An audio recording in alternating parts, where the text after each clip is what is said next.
അരിം Shri Jayachandra മാസ്റ്ററിലേക്ക്. Shri Jayachandra master, ഇവിടെ സൂചിപ്പിച്ചതുപോലെ തന്നെ ഒരു നടപടി ഉണ്ടായിരിക്കുന്നു. SIP ക്യാമ്പിലെ പോലീസ് ഉദ്യോഗസ്ഥൻ രാജേഷിനെ തിരിച്ചിറക്കി ക്യാമ്പിലേക്ക് മാറ്റിയിരിക്കുന്നു. പക്ഷേ അവിടെ തീരുമോ പ്രശ്നങ്ങൾ? ആസൂത്രിതമോ ഇത്തരം ആചാര ലംഘനങ്ങൾ എന്ന ചോദ്യം ഒരിക്കൽ കൂടി ഉയരുമ്പോൾ എങ്ങനെ കാണുന്നു താങ്കൾ? സുരേഷ്, നിരന്തരമായി ഗുരുവായൂരിനെയും ഹൈന്ദവ വിശ്വാസങ്ങളെയും മതേതരത്വത്തിന്റെ പേരിൽ അധികാരത്തിൽ വന്ന മതമല്ല ഞങ്ങളുടെ അടിസ്ഥാന വിഷയം എന്ന് പറയുന്ന ഒരു പ്രത്യയശാസ്ത്രത്തിൽ അധിഷ്ഠിതമായി ഭരിക്കുന്ന ഒരു സർക്കാർ നിരന്തരമായി വേട്ടയാടുകയും നിരന്തരമായി ആചാര ലംഘനത്തിന് പ്രോത്സാഹനം നൽകിക്കൊണ്ടിരിക്കുകയും ചെയ്യുന്ന വേദനാജനകമായ കാഴ്ചയാണ് ഈ നടപടിയെക്കുറിച്ചുള്ള ദുരൂഹത വർദ്ധിപ്പിക്കുന്നത്. നോക്കൂ, ഇത് ആ സ്ഥലത്ത് ഇത്തരം മിനിറ്റുകളോളം അദ്ദേഹം പെരുമാറിയിട്ട് ഉത്തരവാദപ്പെട്ട സീനിയർ പോലീസ് ഉദ്യോഗസ്ഥന്മാരും ദേവസ്വത്തിന്റെ ചുമതലപ്പെട്ട മറ്റൊരാളോ ശ്രദ്ധിക്കുന്നില്ല എന്നുള്ളത് അവിശ്വസനീയമല്ലേ.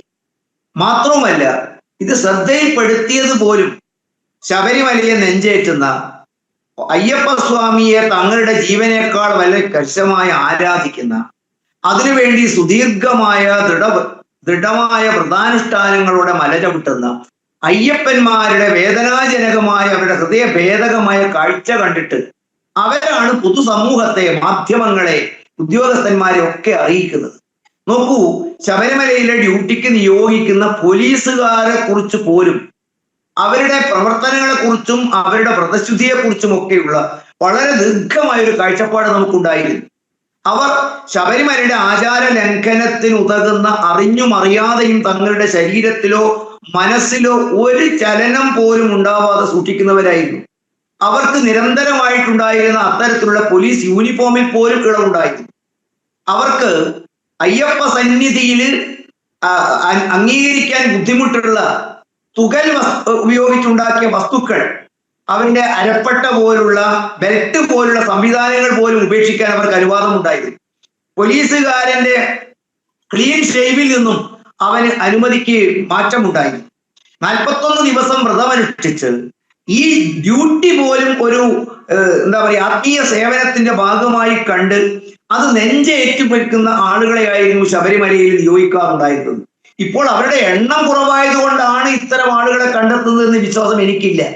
സ്വാഭാവികമായിട്ടും ഇതിനെ ബോധപൂർവം തകർക്കുക എന്ന ലക്ഷ്യത്തോടു കൂടി മനസ്സിലോ തന്റെ ശാരീരികമോ ആത്മീയമോ ഒരു ലാഞ്ചന പോലും ഇല്ലാത്ത ഉദ്യോഗസ്ഥന്മാരെ നിയോഗിക്കുന്നതിൽ ദേവസ്വം ബോർഡ് കാണിച്ചിരിക്കുന്നത് കുറ്റകരമായ അനാസ്ഥയല്ലേ? അത്തരത്തിലുള്ള അനാസ്ഥയുടെ തെളിവുകളല്ലേ പുറത്തു വന്നുകൊണ്ടിരിക്കുന്നത്?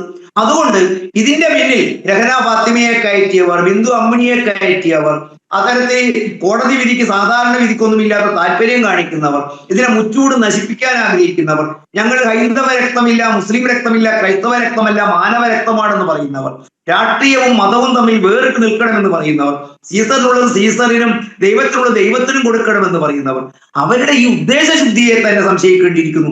അതുകൊണ്ട് തന്നെ വർഷങ്ങളായി അവർ തുടർന്നുകൊണ്ടിരിക്കുന്ന ഈ ഒരു ആത്മീയ ചൈതന്യത്തെ നശിപ്പിക്കുക, ഹൈന്ദവ വിശ്വാസത്തെ അപഹസിക്കുക, അതിനുതകുന്ന ആളുകളെയൊക്കെ ചേർന്ന് നിർത്തുക, അതിനു പറ്റിയ ആളുകളെ കണ്ടെത്തുക എന്നുള്ള കുറ്റകരവും വളരെ ആസൂത്രിതമായ നീക്കം തന്നെയാണ് ഇതിന്റെ പുറകിൽ നിന്ന്